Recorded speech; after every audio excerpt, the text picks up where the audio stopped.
Hi friends, welcome to our family time vlog. நாம் இன்னைக்கு cauliflower வச்சு ஒரு சூப்பரான கிரேவி தான் பண்ண போறோம். வாங்க இப்போ வீடியோக்குள்ள போலாம்.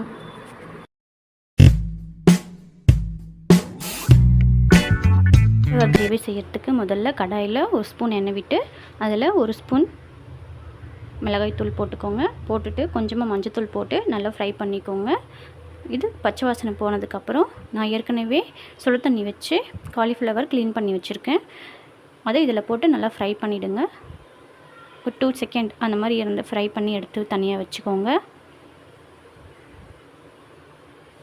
இதில் கொஞ்சமாக சால்ட் ஆட் பண்ணிக்கலாம்.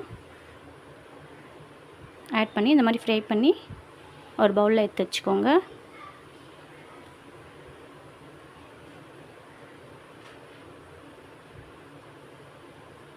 இப்போது அதே கடாயில் 3 ஸ்பூன் எண்ணெய் விட்டு ஒரு பெரிய வெங்காயம் கட் பண்ணி இந்த மாதிரி வதக்கிடுங்க. இதில் ஒரு 4 முந்திரி ஆட் பண்ணிக்கோங்க.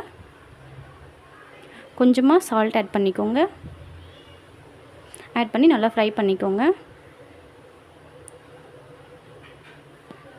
இந்த மாதிரி நல்லா ஃப்ரை பண்ணிவிட்டு இந்த அளவுக்கு செவந்து வரணும்.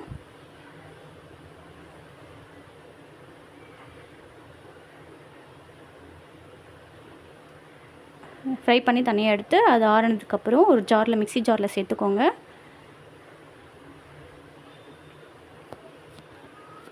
இது கூட 2 சின்ன சைஸ் தக்காளி எடுத்துக்கோங்க.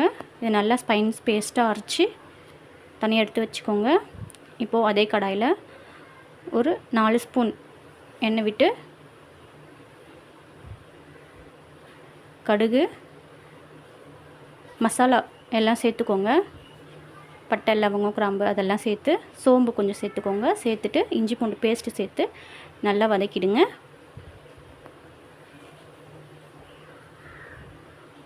வதக்கிட்டு இப்போ நம்ம அரைச்சி வச்ச பேஸ்ட்டை இது கூட ஆட் பண்ணிக்கலாம். இஞ்சி பச்சை வாசனை போனதுக்கப்புறம் ஆட் பண்ணுங்கள். இப்போ நம்ம பேஸ்ட் ஆட் பண்ணிக்கலாம்.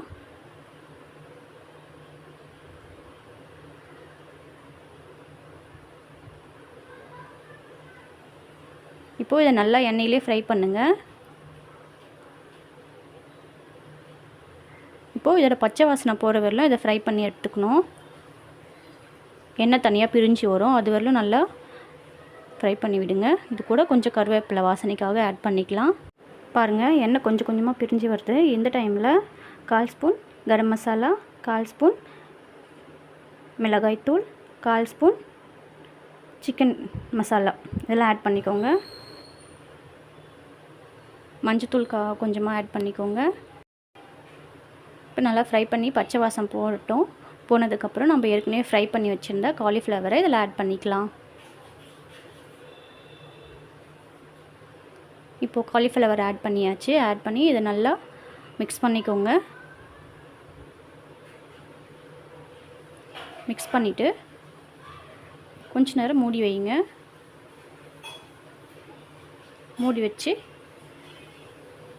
கொஞ்சமாக தண்ணி விட்டுருக்கோங்க. ஏன்னா கொஞ்சம் கெட்டியாகிடும் இல்லையா, அதுக்காக கொஞ்சமாக தண்ணி விட்டு கலரி கொஞ்சம் நேரம் மூடி வச்சுடுங்க. மூடி வச்சு வேக விட்டிங்கன்னா நம்மளோட காலிஃப்ளவர் கிரேவி ரெடி ஆகிடும். இப்போது தேவையான அளவு உப்பு சேர்த்துக்கோங்க. அவ்வளோதாங்க, நம்மளோட கிரேவி ரெடி ஆகிடுச்சு. இந்த வீடியோ பிடிச்சிருந்ததுன்னா நம்ம சேனலை சப்ஸ்கிரைப் பண்ணுங்கள். உங்கள் ஃப்ரெண்ட்ஸ்க்கும் ஷேர் பண்ணுங்கள். எதனா டவுட்னா கமெண்ட் பண்ணுங்கள். பாய்.